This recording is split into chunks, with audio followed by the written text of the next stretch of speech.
صبر کی ڈیفینیشن یہیں سے سمجھ لیں. دیکھیں صبر is not waiting, some times waiting is suffering. صبر ہے waiting with a good attitude, یہ صبر ہوتا ہے. ہاتھ پر ہاتھ دھرے بیٹھ کے کچھ بھی نہیں کیا, اپنی سچویشن چینج کرنے کی کوشش نہیں کی وغیرہ وغیرہ, یہ صبر نہیں ہے. بہترین صبر یہ ہے کہ آپ تمام اسباب اختیار کریں, اور سب سے بہترین تو یہ کہ آپ اللہ کے آگے جھک جائیں, اللہ کے فیصلوں کے آگے, اور اللہ سے گڑ گڑائیں, لیکن یہ کہ ایک بھی جملہ شکایت کا نہ نکالیں.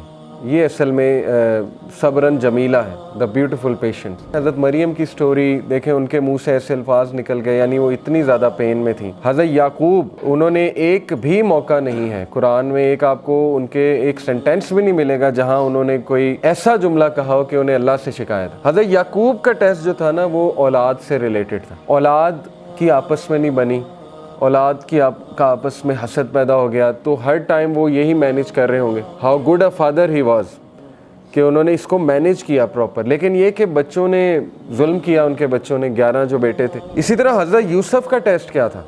حضرت یوسف کو ٹیسٹ کیا بھائیوں سے, ایک عورت سے.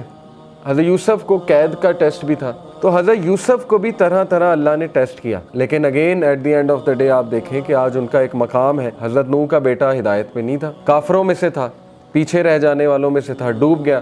اب حضرت نوح کو کتنی تکلیف ہوئی ہوگی, لیکن اللہ نے ان کا بھی ٹیسٹ کیا. حضرت لوط کو ٹیسٹ کیا بیوی سے.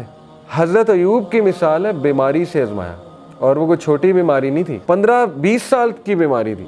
روایات میں آتا ہے اتنا عرصہ وہ بیماری چلی. حضرت ایوب کو سب چھوڑ گئے اور ان کی بیوی ان کے ساتھ تھیں. پھر اللہ کہتا ہے کہ ہم نے اسے صحت دی اور سب لوٹائے, واپس بھی لوٹائے. صحت بھی دی اور سب واپس بھی لوٹائے اسے. اسی طرح حضرت زکریا کو دیکھ لیں. اللہ کہتے ہیں کہ زکریا اکیلے میں رو اٹھا, میری بونز ویک ہو چکی ہیں اور میرے بال گرے ہو چکے ہیں, اور مجھے ڈر ہے کہ میرا تو کوئی وارث ہی نہیں ہوگا, اور میری بیوی بانجھ ہو چکی ہے, تو اے اللہ مجھے وارث دے. جب دعا قبول ہو گئی تو حیرانگی شو کی حضرت زکریا نے, مجھے کیسے اولاد ہو سکتی, میری تو بیوی بانجھ ہو چکی ہے اور میں تو بوڑھا ہو چکا ہوں.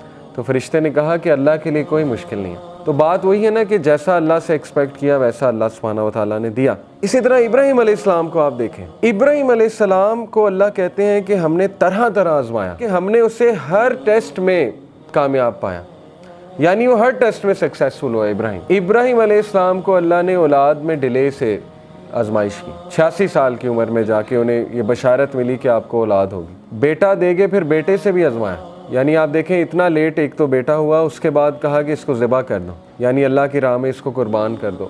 تو یہ چھوٹی مثال تو نہیں ہے, یہ تو ہم تو سوچ بھی نہیں سکتے اس طرح کے ٹیسٹ کے بارے میں کہ اولاد ہو اور اس کے بعد اسی اولاد کو جو ہے اللہ کی راہ میں قربان کرنے کی آزمائش لی جائے. اور پھر باپ سے ٹیسٹ کیا. ٹاکسک فادر تھا نا, سیدھی سی بات ہے. کیا کہتا تھا کہ یہاں سے نکل جاؤ, دفع ہو جاؤ, نہیں تو میں تمہیں مار دوں گا, سنگسار کر دوں گا, قتل کر دوں گا. تو ہر نبی کی سٹوری میں آپ کو ایک ایسی مثال ملے گی کہ انشاءاللہ جس سے ایک تو آپ ریلیٹ کر جائیں گے اپنے ٹیسٹ کے حوالے سے, دوسرا یہ کہ آپ کہیں گے کہ میرا تو ٹیسٹ کچھ بھی نہیں.